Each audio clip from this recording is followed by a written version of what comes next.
সেনাবাহিনী প্রধানের যে বক্তব্য, সেই বক্তব্যে যখন দেশ তোলপাড়, এখনও সেই বক্তব্যকে নিয়ে নানা রকমের আলোচনা চলছে। পক্ষে বিপক্ষে নানা রকমের মতামত প্রদান করছেন বিভিন্নজন। হাটে মাঠে ঘাটে সেই আলোচনাই এখনও চলমান।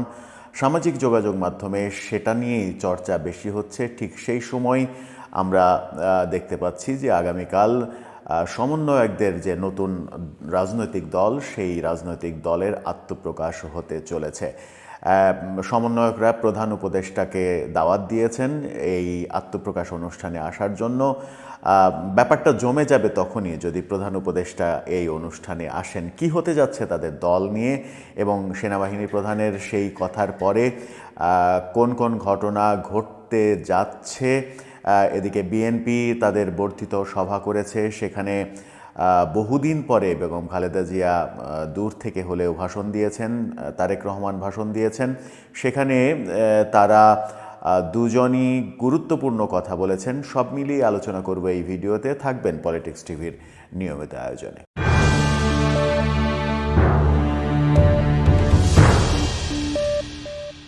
দর্শক, আমাদের পলিটিক্স টিভির নিয়মিত ভিডিওগুলো এখন থেকে স্পন্সর করছে প্রজাপতি.tv নামের নতুন ওটিটি প্ল্যাটফর্ম। আপনারা চাইলে দেখতে পারেন ইউটিউবে, ফেসবুকে। চলে যাই মূল ভিডিওতে। বলছিলাম, সেনাপ্রধানের যে বক্তব্য, সেই বক্তব্যকে নিয়ে দেশ জুড়ে এখনও যখন উত্তেজনা বিরাজ করছে এবং সেই বক্তব্যের পরে আমরা এরকম চিত্রও দেখেছি, সমন্বয়কদের জেলে যাওয়ার ঘটনাও দেখেছি আমরা। রাজশাহীতে 4 জন সমন্বয়ককে পুলিশে দেয়া হয়েছে। তারা বারিন্দ মেডিকেল কলেজে চাঁদা চাইতে গিয়েছিল, সেখানে ছাত্ররা ধরে তাদেরকে পুলিশে দিয়েছে। আর্মি এসেছিল, তারা ক্ষমা চেয়ে সেখান থেকে রক্ষা পাওয়ার চেষ্টা করেছে পরবর্তীতে, কিন্তু সেটা হয়নি, তাদেরকে পুলিশে দেয়া হয়েছে। এই প্রথম কোনো সমন্বয়কদের পুলিশে দেওয়ার ঘটনা ঘটলো এবং এটাকে নিয়ে অনেকে বলছেন যে সেনাপ্রধানের সেই ঝাঁঝালো বক্তব্যের প্রতিক্রিয়া শুরু হয়েছে। সেনাবাহিনী অ্যাক্ট করা শুরু করেছে ভালোভাবে এবার। এরকম ঘটনা যখন ঘটছে তখন সমন্বয়কদের যে নতুন রাজনৈতিক দল, সেই রাজনৈতিক দল আগামীকাল ঘোষণা করা হবে মানিক মিয়া এভিনিউতে। শুক্রবার যদিও, তারপরেও মানিক মিয়া এভিনিউয়ের মতো একটা ব্যস্ত জায়গা, ব্যস্ত রাস্তা বন্ধ করে কেন এই আয়োজন করা হবে সেটা নিয়েও যথেষ্ট সমালোচনা রয়েছে। কেন সেটা সোহরাওয়ার্দী উদ্যানের মতো বদ্ধ মাঠে হবে না, কেন ফাঁকা রাস্তায় করতে হবে, কেন সংসদের সামনের জায়গাটা বেছে নেওয়া হবে, এরকম আলোচনা তো রয়েছে। এর ফাঁকেই সেখানেই আয়োজন করা হচ্ছে এবং তাদের নতুন যে রাজনৈতিক দল তৈরি হতে যাচ্ছে, সেই রাজনৈতিক দলের নাম চূড়ান্ত হয়েছে জাতীয় নাগরিক পার্টি, এনসিপি। জাতীয় নাগরিক পার্টি তাদের দল। এই তথ্যটা নিশ্চিত করছে বাংলাদেশের অন্যতম প্রধান দৈনিক প্রথম আলো তাদের বরাত দিয়ে, বৈষম্যবিরোধী আন্দোলনের নেতৃবৃন্দের বরাত দিয়ে এই তথ্যটা নিশ্চিত করেছে কিছুক্ষণ আগে। তারা বলছে জাতীয় নাগরিক পার্টিই হচ্ছে তাদের নাম। তরুণদের এই রাজনৈতিক দলে আহ্বায়ক পদ সহ 5টি পদ চূড়ান্ত হয়েছে এবং বেশ হাস্যকর হলেও বাংলাদেশকে 2 ভাগে বিভক্ত করে 2 অঞ্চলের দায়িত্ব দুজনকে দেওয়া হয়েছে, যেহেতু দুজনকেই নেতৃত্বে আনতে হবে। তারা হচ্ছেন সার্জিস আলম এবং হাসনাত আবদুল্লাহ। বাংলাদেশকে উত্তর এবং দক্ষিণ 2 ভাগে বিভক্ত করা হয়েছে। সেখানে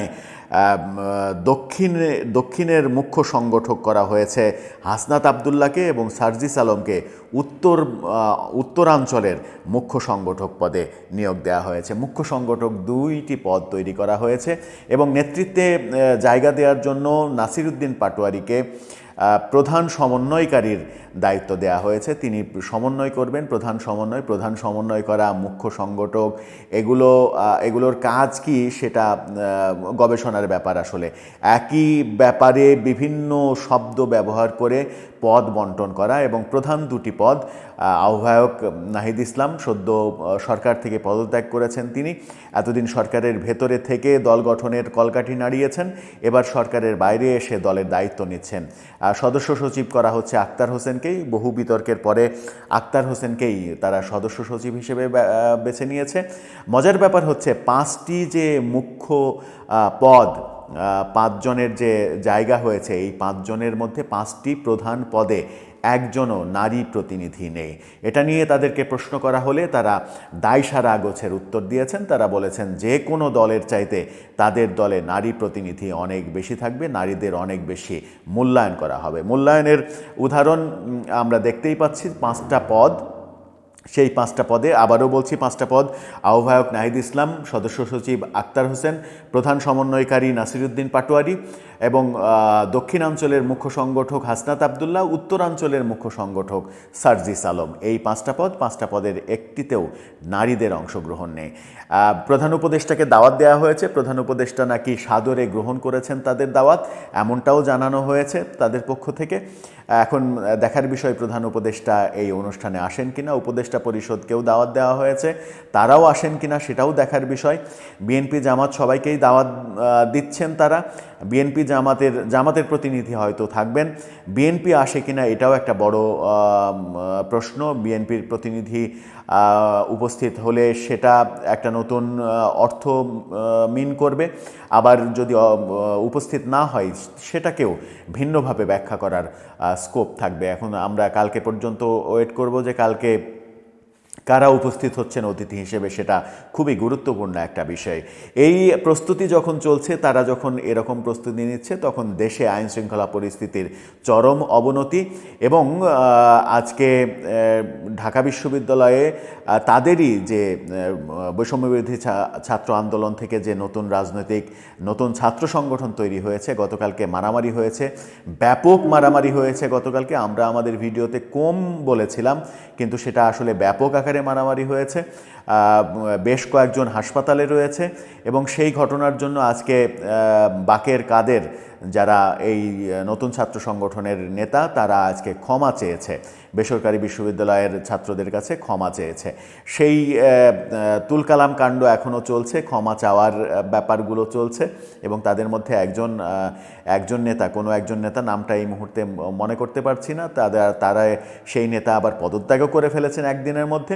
এই ঘটনা যখন ঘটছে, তখন দেশের আইন শৃঙ্খলা পরিস্থিতি একেবারে তলানিতে অবস্থান করছে। সবাই যখন ভাবছেন স্বরাষ্ট্র উপদেষ্টাকে সরিয়ে দেওয়া উচিত, তার বদলে অন্তত ব্রিগেডিয়ার সাখাওয়াতকে আবার নিয়ে আসা উচিত, তখন ব্রিগেডিয়ার সাখাওয়াত সেনাবাহিনী প্রধানের বক্তব্য নিয়ে একটি মন্তব্য করেছেন। বলেছেন সেনাবাহিনী প্রধানের বক্তব্য খুবই অর্থবহ, তিনি না জেনে না বুঝে অর্থহীন কোনো কথা বলেননি। অর্থাৎ ব্রিগেডিয়ার সাখাওয়াত পরোক্ষভাবে সেনাপ্রধানের যে হুঙ্কার, যে হুমকি, সেনাপ্রধানের যে সাবধানবাণী, সেটাকে গ্রহণ করে নিলেন। তার মানে ব্রিগেডিয়ার সাখাওয়াতও বুঝছেন যে সরকার আসলে কাজ করছে না। পরোক্ষভাবে হলেও তিনি স্বীকার করে নিয়েছেন যে সরকার আসলে কাজ করতে পারছে না, সরকার পুরোপুরি ব্যর্থতার দিকে যাচ্ছে। স্বরাষ্ট্র উপদেষ্টার প্রসঙ্গে তাকে প্রশ্ন করা হলে তিনি বলেছেন এই প্রশ্নটা স্বরাষ্ট্র উপদেষ্টাকেই করেন।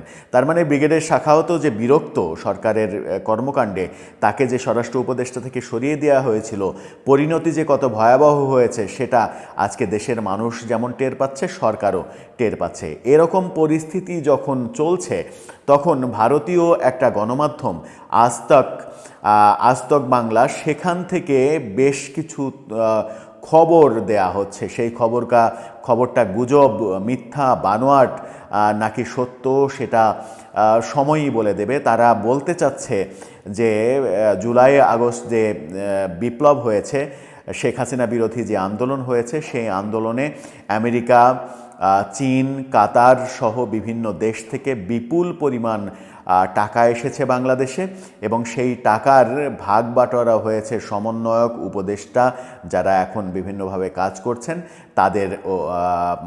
তাদের অ্যাকাউন্টে, এবং তাদের বিটকয়েন অ্যাকাউন্ট তৈরি করা হয়েছে। এরকম তথ্য তারা দেওয়ার চেষ্টা করছেন, বিটকয়েন অ্যাকাউন্টের স্ক্রিনশট সহ। নাহিদ ইসলাম, আসিফ মাহমুদ সজীব ভুঁইয়া, হাসনাত আবদুল্লাহ, সার্জিস আলম, এদের বিভিন্ন জনের, রাফি, চট্টগ্রামের সমন্বয়ক রাফি, এদের বিটকয়েন অ্যাকাউন্টের কথা বলছে আজ তক বাংলা। যদিও ভারতীয় বিভিন্ন গণমাধ্যমের অপপ্রচার, গুজব, এটা নিয়ে বহুদিন থেকেই আলোচনা চলছে, কিন্তু আজ তক বাংলা যে খবর দিচ্ছে, যে কনফিডেন্সের সুরে তারা কথা বলছে, সেটা যদি সত্য হয়ে যায়, তাহলে এই আজকের যে জুলাই আগস্ট বিপ্লব, সেই বিপ্লব বিতর্কিত হবে এবং বিপ্লব বিতর্কিত হলে বিপ্লব নিয়ে যে স্বপ্ন, সেই স্বপ্ন ভঙ্গ হবে। সব মিলিয়ে আমরা একটা অন্ধকারের মধ্যে চলে যাব।